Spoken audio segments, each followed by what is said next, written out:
Olá, seja muito bem-vindo, muito bem-vinda a mais um Docto Entrevista. Hoje eu estou recebendo o Alexandre Leitão. O Alexandre é sociólogo, ele é coordenador de pesquisa da Cesta Básica aqui de Caratinga, da Cesta Básica da classe média, e é diretor também de relações institucionais da Rede Docto de Ensino.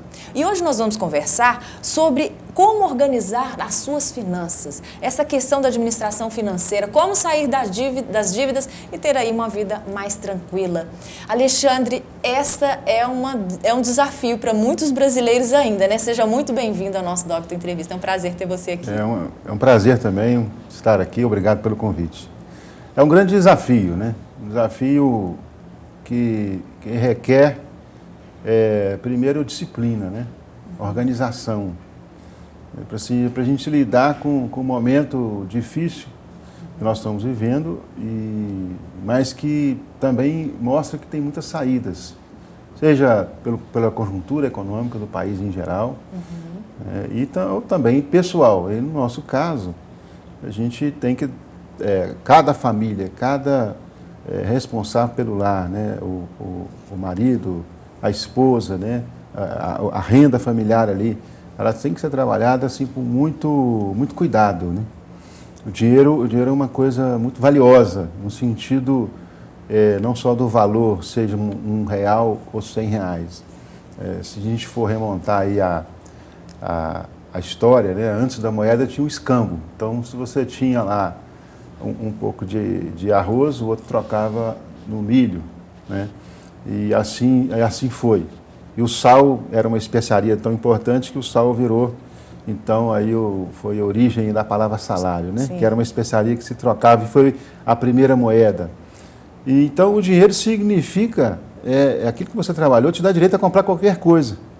Então olha que saímos de, né, você ter algumas coisas para ter uma unidade de valor que você compra qualquer coisa. Então o dinheiro é um negócio muito sério, muito importante, a gente tem que lidar com ele com muito cuidado, com muita seriedade e dar valor ao dinheiro que você tem, né? Você ganhou com suor, você ganhou com esforço. Sim. E aí a gente chega no comércio, chega na nossa vida cotidiana e não dá esse valor que ele precisa receber.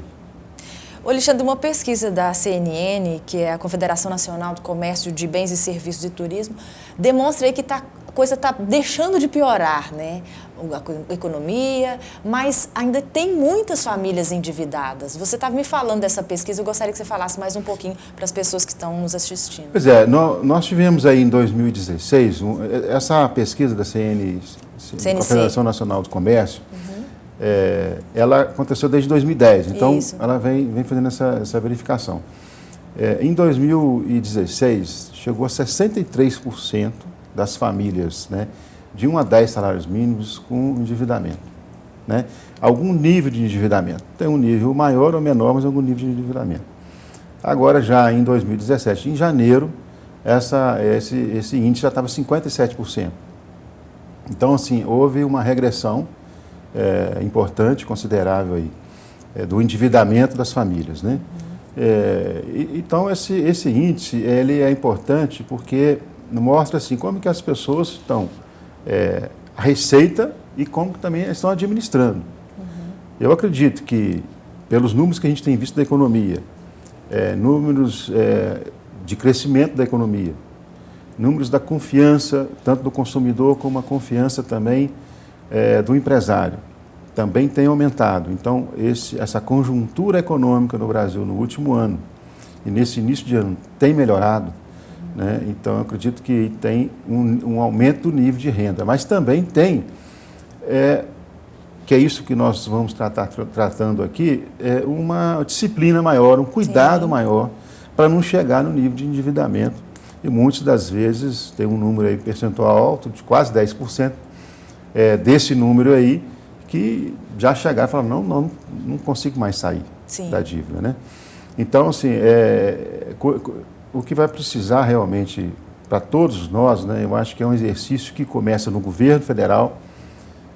Ontem mesmo foi anunciado um grande corte, né, infelizmente aumento de impostos. Sempre a população vai ter que pagar por isso.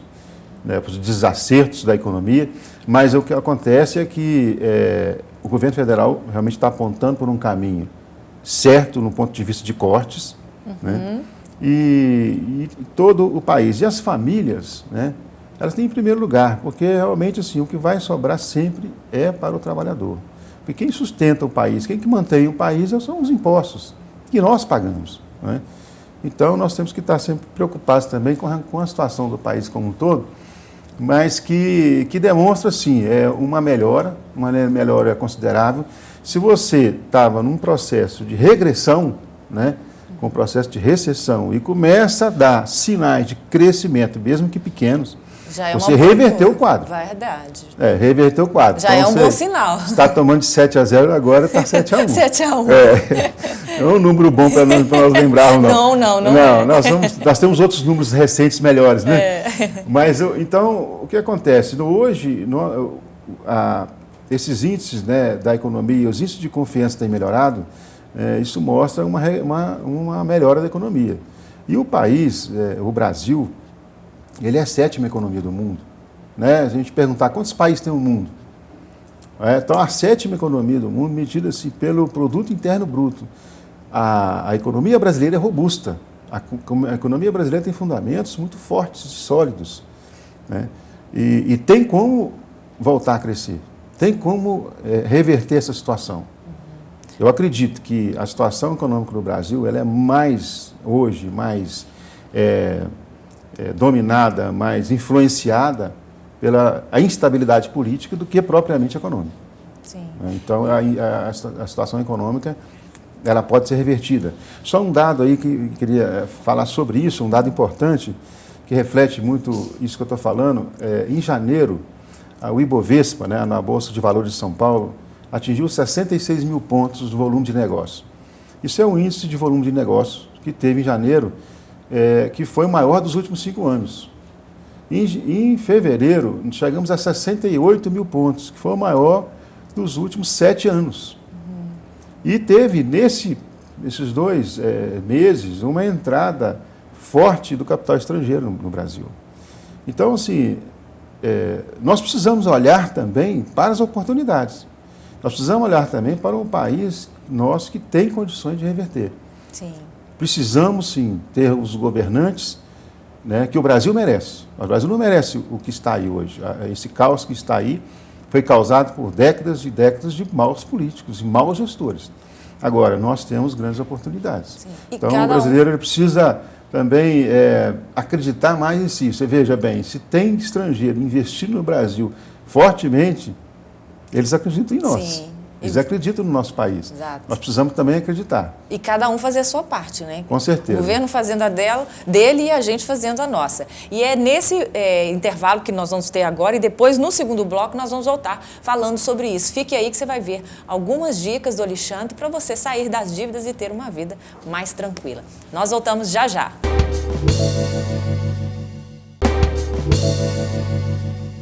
Voltamos agora no segundo bloco do Docto Entrevista. Hoje eu estou recebendo o Alexandre Leitão, que é sociólogo, é coordenador de pesquisa da Cesta Básica da Classe Média em Caratinga e também é diretor de Relações Institucionais da Rede Docton de Ensino. E hoje nós estamos falando sobre administração financeira, como melhorar essa gestão, como sair das dívidas, né?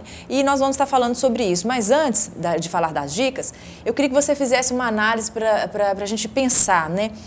Tem esse problema da situação do país, mas não tem também uma questão de educação financeira que às vezes a maioria das pessoas às vezes não sabem como gerir, que deveria ser talvez uma coisa lá da infância, assim, pelo menos da adolescência nas escolas, para aprender como lidar com o dinheiro? Com certeza. Eu acho que tem que incluir, acho que já está incluído um pouco dentro das emendas, né, do ensino básico, fundamental, básico e médio, mas é preciso realmente, aquilo que eu falei, primeiro dar valor ao dinheiro. Isso não quer dizer que a pessoa vai ser uma pessoa mesquinha, vai ser uma pessoa financista, como falar, esse cara é muito financista, muito pão duro. Não, mas ele precisa dar valor ao dinheiro. E pensar, assim, como que você vai calcular isso, né? O seu gasto. Então, por exemplo, não, mas essa prestação fixa, né? Que é uma coisa você pagar uma prestação de um produto que vai terminar daí 1 ano ou até daí 2 anos. Mas é uma prestação fixa, ela vai continuar. Então, por exemplo, R$50 por mês não é R$50 por mês, é R$600 por ano. Tem que fazer essa conta, né? E aí a gente vai somando. Ah, mas isso aqui... Não, você vai pagar aqui, esse plano, né, de telefone celular, você vai pagar só mais R$100. Né, são 1.200 por ano. O que nós faríamos com esse dinheiro no final do ano, se a gente não tivesse assumido esse compromisso? Sim. Né, porque uma coisa é pagar uma coisa e terminou. Vou comprar aquela mesa, vou pagar tantas prestações. Né? Aliás, isso também é uma outra coisa, o juro no Brasil é altíssimo, né, o maior juro do mundo. A nossa taxa Selic é altíssima, a taxa dos bancos é muito mais, né, absurdamente alta. Então, assim, você vai comprar ali, eu estava lendo ali uma frase interessante. Se você compra um produto que você vai financiar esse produto, então você vai assumir uma dívida, você pode pagar a dívida, mas é uma dívida. Né? Você vai assumir ali, você vai assumir um juros. Os juros é você empobrecer a cada dia. Se você paga juros, você está empobrecendo a cada dia. Então você tem que ter essa consciência. Mas a forma que eu consigo comprar. Mas você realmente precisa. Então, isso que você está falando da educação. Sim. É interessante isso, dizer, mas eu quero, quer dizer, eu quero porque o seu amigo tem, porque o seu vizinho tem, mas você quer, mas você pode. O que você faria com esse dinheiro que você assumiu, se você guardasse ele numa poupança, numa aplicação financeira, pensando mais simples no futuro, que fosse? Né? Verdade. Carro, por exemplo, eu te falo, é uma conta fácil de fazer. No final do financiamento, você compra... Você está pagando 2 carros. Hoje é assim. É verdade. Então, assim, aumentou muito mesmo. Então, assim, por exemplo, a pessoa faz o financiamento. Aí, eu já fiz isso. E um dia eu fui fazer uma conta e eu realmente, assim, me assustei. Fiquei triste. Antes de terminar 48 meses, eu peguei, né, por compulsão mesmo, entrar numa agência, o carro estava novo. Aí você sente o cheiro do carro novo, você vê o modelo que mudou, você vê a novidade tecnológica. Enche os olhos, e você compra. Aí você vai pegar aquilo lá, não, resolve aqui e tal, vai lá, refinancia os juros. Então, é juros sobre juros. Aí quando eu parei para fazer, aí você falou uma coisa certa, mas você falou assim, a educação financeira. Então a gente precisa realmente ter essa educação, essa consciência. Que nós podemos fazer mais com menos. Então, você vai comprar, por exemplo, alguma coisa. Se você chegar, por exemplo, nos países árabes, né, é uma prática comum no comércio negociar. O preço está lá, mas tudo está negociando, todo mundo está negociando. Não, mas você não vai... eu não tenho nenhum problema de chegar num lugar e negociar. Toda farmácia, se você vai pagar à vista, no mínimo 10%. É o mínimo. Em todo lugar que você vai comprar, você pode pedir um desconto. Né? Então, assim, isso é uma realidade. Eu vejo, assim, eu até falo lá em casa, meu dinheiro vale mais aqui do que qualquer pessoa. Porque se realmente você tiver essa prática, você vai chegar e falar, mas eu vou pagar à vista. Aí é o detalhe. Né? Você vai pagar à vista, né? O cartão, seja o cartão de débito, o cartão de crédito também, praticamente à vista, para quem recebe. Quem vai financiar você vai ser a operadora do cartão, então você está pagando ali. Você pode negociar também. Então, realmente assim, é uma prática, é uma consciência, e mais do que qualquer coisa, é planejamento. Né? E para ser planejamento, você tem que ter uma disciplina. Então, vamos falar disso aí um pouquinho.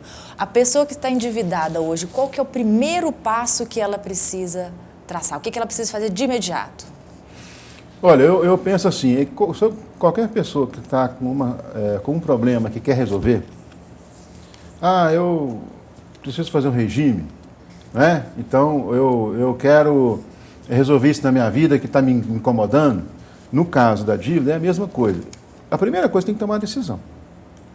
Eu acho que se você tomou a decisão, naquela decisão, eu quero fazer isso, está me incomodando, eu não quero que o meu nome vá para o SPC, eu não quero o meu nome na lista negra do comércio, então eu quero resolver.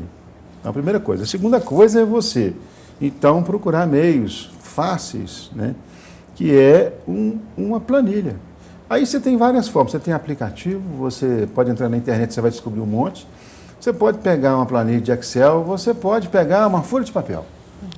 Tá? Isso aí, de qualquer forma você pode fazer, mas faça. Aí você vai fazer o seguinte, você vai levantar, colocar a sua receita e ao lado, gastos. Começa, tudo que ganha e tudo que precisa tudo que de gasta. pagar. Aí você vai relacionando, aí você vai pegar as contas, a luz você pega pela média, né? E assim vai fazendo tudo. Primeira coisa que a gente vai ficar é surpreso. Você vai ficar surpreso, puxa, eu não sabia que era tanta coisa. E você vai ver que você pode cortar. Ou que eu gastava tanto com isso, né, que às vezes não precisa. Nossa, e aí você tem que ter coragem, porque você fala, mas por que eu fui comprar, né? Eu já tinha tantos sapatos, né? E para que eu fui comprar mais um, né? As mulheres têm muito isso, né? Comprar não sei quantos sapatos. Eu até hoje não entendi para que tantos sapatos. Coisas de mulheres. A gente não entende não, mas aí tudo bem. Lá em casa já abre o armário e cai sapato na cabeça. Aí o meu tá lá, né? Só do dia a dia. Então, assim, você vai fazer esse controle e vai ver, a primeira coisa, você vai ter que viver com o mínimo que você puder. Porque como que você vai sair da dívida? Primeiro, você tem que parar de gastar. Regra número 1. E você vai ter que gastar menos do que você recebe. Menos do que recebe. Regra número 1. Uma vez feito isso, então, assim, isso é um planejamento que você vai fazer e vai separar aquelas dívidas essenciais, aqueles gastos essenciais, né? Essencial, por exemplo, o supermercado. No supermercado, o que é essencial, o básico, e o que é supérfluo. Né? É conforto, mas agora não dá, então você vai ter que esperar. E você vai fazendo então esses cortes todos e vai pegar só aquilo que realmente aqui não tem jeito, senão eu não consigo viver. Feito essa separação, você vai então começar a cortar os outros. Por exemplo, eu tenho um TV a cabo, um TV paga, né? Então, se você tem um plano desse, eu estou falando aleatoriamente, se você tem esse plano, você vai pegar esse plano e falar, olha, eu vou cancelar e vou deixar por um ano. Esse valor, quanto que dá? Não, é pouco, é 100. Não, mas esse 100 não, é 1.200 no ano. Você vai poder, então, já falar, aqui eu já conto com esse valor para ir no meu credor, né, frente a frente, e falar assim, olha, eu tenho condições de pagar a dívida. Sim. Mas é assim. E, geralmente, assim, são bem recebidas sempre as negociações. Se você chegar prontamente, você não foi chamado pela justiça nem por nada. Você vai lá pessoalmente, fala assim, olha, a minha condição é essa. Eu só consigo pagar assim. Eu não assim. consigo pagar. Então, e eu separo desses, das dívidas, eu gostaria de separar uma dívida bancária. Os bancos, eles têm a lei, né, que rege, né, o Banco Central, que rege o sistema financeiro. Então, tem as regras para os juros, para as taxas, né? E eu falo para você, os bancos excedem isso em muito. O direito do cidadão no sistema bancário, ele é francamente desrespeitado. Isso eu falo de todos os bancos. E tem como reverter isso? Tem como correr atrás? E olha, você está desrespeitando? Eu separo aí os bancos cooperativos, né, das cooperativas, que eu acho assim, eu tenho lido sobre isso, tem crescido no mundo inteiro, não é só no Brasil. Tem assim, números assim, impressionantes, principalmente na Europa, tem crescido. Então, assim, quando você for fazer aí a pesquisa do qual banco, não deixe isso de fora não, faça a pesquisa. Compare as taxas. Quanto que é cheque especial, quanto que é o cartão de crédito, quanto que é a anuidade disso, quanto que é a anuidade daquilo, você vai ficar surpreso. Né? Então, com relação à dívida, o que você pode fazer é chegar no banco e falar, olha, eu quero fazer o acordo, mas esse acordo dentro da lei. Né? Qual o juro que eu posso, qual o juro que a Constituição autoriza? Um advogado pode orientar também, né? Pode fazer. Eu acho que o juro gira em torno de 1,5%. Né? Aí você tem um cheque especial de 14%. Quer dizer, aí se você estourou o limite, então aí... Né? Então, quer dizer, isso você pode chegar e pode fazer. Então, eu separaria essa porque essa dívida, ela é uma dívida que você pode ter uma redução muito grande nela. dentro da lei, sem estar lesando ninguém. Eu perguntei se o advogado ajudaria, porque as pessoas que estão nos vendo em casa, de repente está nessa situação que pensa assim, bom, e agora? O que eu faço? Eu procuro, porque se às vezes se chegar no banco, talvez o banco não vai. Ele tem uma tabela para mostrar? Não é essa mesmo? Ou não? Por isso que eu te perguntei. O banco não vai te informar. Porque ele vai cobrar isso. O dele, que ele geralmente cobra. Não vai te informar isso. Você realmente deve... Onde que as pessoas podem ter essa informação? Eu acho assim, como você falou, a primeira coisa realmente seria uma conversa amigável com o banco. Se você achou que está satisfatório, você então prossegue ali. Se os juros estiverem exorbitantes, né? Eu vi um caso que me chamou muita atenção em São Paulo. Então, meu irmão Ricardo Leitão, que é advogado, ele então atendeu lá uma senhora de mais de 60 anos e estava com uma dívida muito grande no banco. E ele pegou a causa dela e contratou um perito. E esse perito, ele faz o quê? Ele pega tudo aquilo que é permitido pela lei e deixa lá. O que não foi, ele vai expurgando e provando por quê. Esse perito faz um laudo, né? Esse laudo tem um custo, não tão alto, mas tem um laudo. Então, ele ingressa com ação na justiça, chama ação revisional. E com essa ação, então, essa senhora, de uma dívida enorme, ela passou, na verdade, a ser credora. Olha só. Ela, na verdade, o banco, na verdade, estava devendo a ela. Então, assim, essa experiência me chamou a atenção, porque o consumidor, ele precisa realmente buscar os seus direitos. Ele não tem, de maneira alguma, de ficar devendo ninguém. Isso aí não é uma coisa boa, isso é uma coisa muito ruim. Mas, por outro lado, também, ele não tem que pagar que é indevido. Sim. Isso é uma coisa ótima dica. Exorbitante, né? Os bancos, assim, eles prestam um serviço ótimo para a população. Oferece meios da gente conquistar aquilo que a gente sonha de maneira rápida, mas se você passou do limite ali, você vai ser penalizado de uma maneira que você não vai conseguir pagar. Então, aí nesse momento você tem que rever. E agora, como eu falei, será que vale a pena pegar um empréstimo? Será que você realmente precisa? Né? Então, saúde é investimento. Educação e investimento. Né? E eu acredito que viagem também é investimento. Eu gosto muito de viajar. Sim. É um investimento em você, sim, no bem-estar. No seu bem-estar. Né? Verdade. Isso vai evitar até problemas emocionais, até físicos. Né? Mas vamos falar então das outras dicas com relação a como organizar a vida financeira. Então vamos supor que a pessoa pagou a dívida e agora ela precisa gerir o que ela tem.